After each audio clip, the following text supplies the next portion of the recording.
Hello guys, I hope you all are good and doing great in your life. Let's start our today's current affairs session. देखते हैं कि आज news important कौन सी है। पहले question में तुमसे पूछ रहा है कि साउथ एशियन फुटबॉल फेडरेशन जो है अंडर 19 का चैंपियनशिप वो किसने जीता है। अभी कुछ दिन पहले अरुणाचल प्रदेश में इसको ऑर्गेनाइज किया गया, तो इंडिया ही होस्ट कर रहा था, ठीक है, और इंडिया ही जीता है। ठीक, हमारा जो फाइनल था वो फाइनल हुआ था बांग्लादेश के साथ, जिसमें स्टार्टिंग में ड्रॉ हो गया, उसके बाद पेनल्टी चार्ज होता है फुटबॉल में, तो पेनल्टी में 4-3 की पेनल्टी से हमने बांग्लादेश को हराया और कप जीत गए। ठीक है, याद क्या रखना है, पार्टिसिपेंट्स कौन कौन है इनको पूछ सकता है। इम्पोर्टेंट चीज़ हाईलाइट कर लो, इंडिया, बांग्लादेश, नेपाल, भूटान, मालदीव, श्रीलंका। ठीक है, उसके बाद होस्ट किसने किया, इंडिया ने। हुआ कहाँ था फाइनल, इस चीज को देखो, अरुणाचल प्रदेश में हुआ है। ठीक है, ग्रुप ए में कौन कौन था, मालदीव, भूटान, बांग्लादेश। वहीं ग्रुप बी में कौन कौन था, इंडिया, नेपाल, श्रीलंका। ठीक, आगे पूछ रहा है कि भाई नेचुरल जो रिवर से हमको मिलती है सैंड, उसके अल्टरनेट में किस स्टेट गवर्नमेंट ने आर्टिफिशियल सैंड को परमिट कर दिया है कि इसके थ्रू आप कंस्ट्रक्शन कर सको। ठीक है, तो महाराष्ट्र है जिसने परमिट किया है।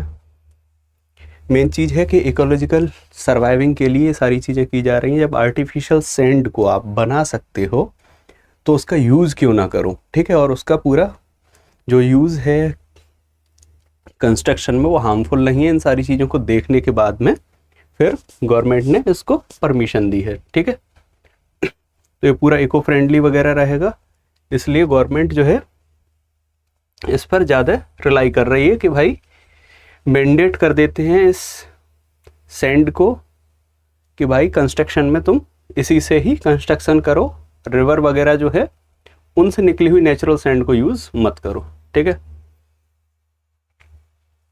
सब्सिडी वगैरह भी इस पर देंगे। ठीक है, each unit will receive a subsidy of 200 per brass for sand production and the government will also lease land for the units। ठीक है, आगे देखते हैं आई प्रगति और तेरा तुझको अर्पण। अब तेरा तुझको अर्पण जैसी कुछ चीज ऐसी है जिसमें एक तो भगवान को हम लोग बोलते हैं तेरा तुझको अर्पण क्या लागे मेरा, और दूसरा हम बोलते हैं जैसा करोगे वैसा भरोगे।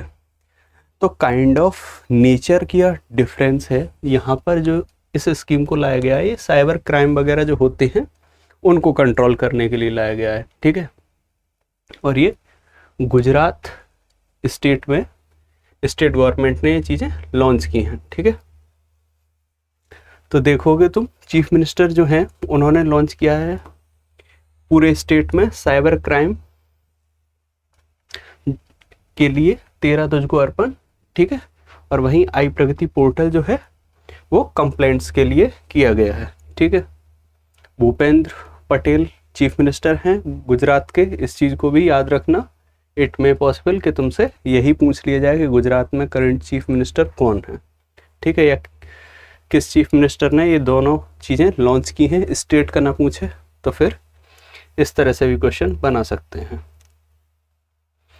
आगे बोल रहा है कि किस स्टेट गवर्नमेंट ने अभी AI powered virtual news anchor name Ankita, ठीक है, लॉन्च किया है। क्वेश्चन को करने के बहुत सारे तरीके होते हैं। यहाँ पे हम केवल करंट अफेयर नहीं पढ़ रहे हैं, साथ में ये चीज़ भी देख रहे हैं कि भाई क्वेश्चन को टैकल कैसे किया जाए। अंकिता को अगर तुम फुल फॉर्म के थ्रू समझोगे तो तुमको पता चलेगा, एक तो आगे ए आ रहा है, एक पीछे ए आ रहा है। ठीक है, तो ऑफ करके या तो उस स्टेट का नाम होगा या उस स्टेट के नाम से पूरा फिर उसका फुल फॉर्म शुरू होगा। ठीक है, क्वेश्चन में केवल असम दिया है ए से, इस तरह से भी तुम क्वेश्चन को टैकल कर सकते हो। Assam's news is knowledge based information technology anchor. ठीक है, ये है अंकिता का फुल फॉर्म। ठीक, आगे बढ़ते हैं। आगे बोल रहा है कि तेलंगाना गवर्नमेंट ने अभी वुमेन सेंट्रिक स्कीम लॉन्च किया है, उस स्कीम का नाम क्या है।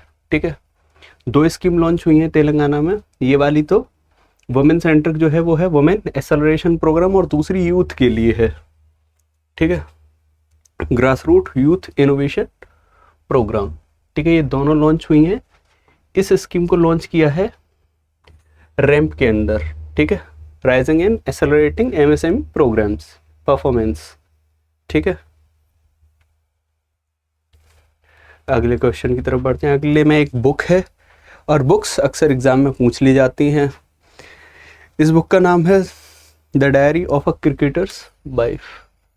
ठीक है, जैसे हम इन जनरल डेली लाइफ में अपनी एक डायरी मेंटेन करते हैं, आज का दिन क्या हुआ, ये हुआ, तो वैसे ही करके ये डायरी लिखी गई है। ये डायरी चेतेश्वर पुजारा की वाइफ जो है पूजा पुजारा, उन्होंने लिखी है। ठीक है,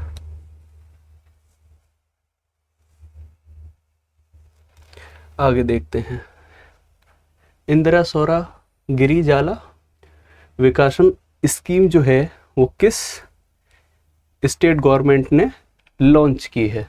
ठीक है, तो तुमको यहाँ से समझ में आ रहा होगा कि तेलंगाना गवर्नमेंट ने इसको लॉन्च किया है।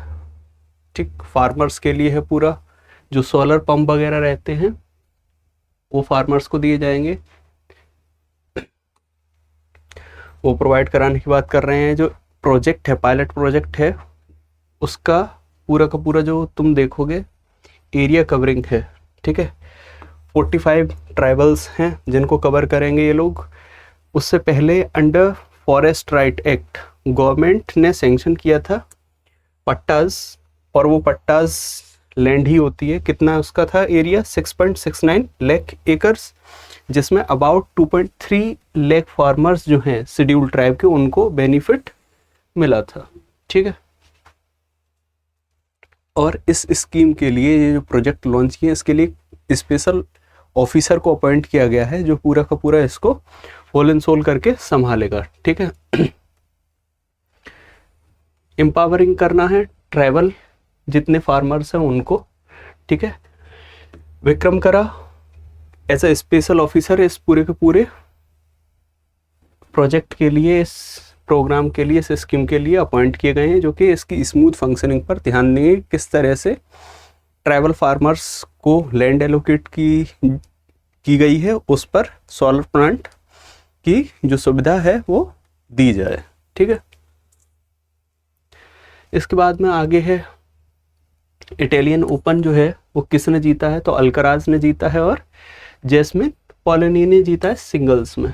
ठीक है, अल्कराज वर्ल्ड के 2nd बेस्ट प्लेयर हैं।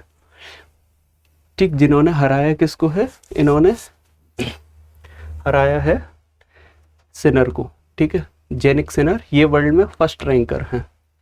ठीक, पॉलिनी जैस्मिन जो है वो वुमेन सिंगल्स में 1st आई हैं, और वहीं पर अगर तुम देखोगे तो वुमेन डबल्स में इन्हीं ने सारा के साथ में जीता है। और अल्कराज ने डुओ में नहीं जीता, अल्कराज ने सिंगल्स में जीता है, ये चीज़ याद रखना। अल्कराज डुओ वाला नहीं जीते हैं। मार्सेलो और मेट पेविक ये मेंस डुओ जीते हैं। Thank you very much for today's current affair session. Current affair को पढ़ने के तरीके पर भी ध्यान दो कि क्या चीज़ पूछी जा सकती है। ठीक है, जब भी कोई विनर आता है किसी भी एक टूर्नामेंट का, तो बहुत ज़्यादा ज़रूरी होता है कि अगर बहुत मेजर चेंज आया है, ठीक है, जैसे अल्कराज 2nd रैंकर हैं, ठीक है, उन्होंने सिनर को हराया, सिनर 1st रैंकर हैं, तो इस तरह के क्वेश्चंस को एग्ज़ाम में ज़रूर पूछा जा सकता है जिसमें एक बहुत ज़्यादा चेंज आया हो। कल जैसे हम प्रज्ञनंदा का देख रहे थे, ठीक है, प्रज्ञ बहुत ज़्यादा एक जैसे बोलते हैं अनइमेजिनेबल परफॉर्मेंस करके वो पूरा का पूरा टूर्नामेंट ही जीत लिया। ठीक है, और इटालियन ओपन का जो अल्कराज जीते हैं बहुत फेमस है।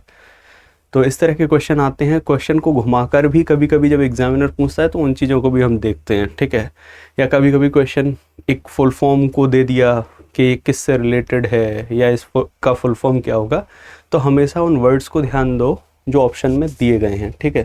जैसे अंकिता का हम लोग देखे थे, तो वहाँ पे एक चीज़ तो हमको पता है, AI बेस्ड एंकर है, लेकिन ए से किसी स्टेट से अगर पूछ रहा है क्वेश्चन में, तो उस स्टेट का नाम जरूर होगा ना उसमें।